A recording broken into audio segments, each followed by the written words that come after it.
السلام عليكم.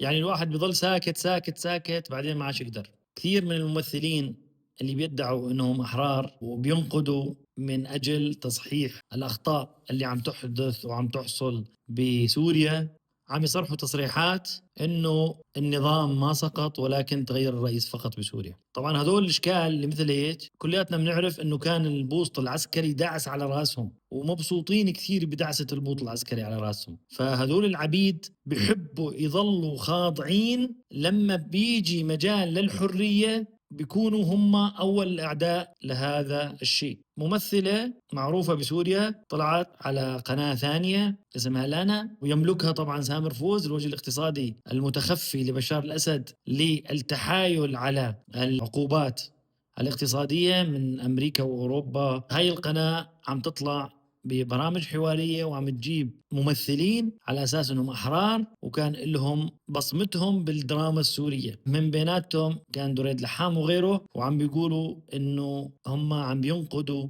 الحكومة وبيحطوا إصبعهم على الجرح. هاي الإشكال ما عرفت المعاناة، ما حسوا بمعاناة الناس. فلو هذول هالإشكال هاي حسوا بمعاناة الناس وضاقوا يلي ضاقته الناس بالقصف والتدمير والاعتقال والتعذيب والتهجير، ما بيحكوا هذا الحكي. فلذلك بنقول لهم بعيد عنكم، سدوا بوزكم وسكروا على الموضوع. ما بتستاهلوا حدا يسمعكم وانتم مو خرج تحللوا واقع سوريا وتنقدوا. اللي بينقد هم الأحرار اللي خايفين على مصلحة سوريا ومصلحة البلد. كلياتنا كأحرار بننقد اللي بنشوفه خطأ وبنمدح اللي بنشوفه إيجابي. صرنا حاكين هالكلام هذا مليون مرة. فلذلك نتمنى أنه ما حدا يلقي بال لهم للإشكال هاي، وسفههم هو الحل المناسب والأمثل.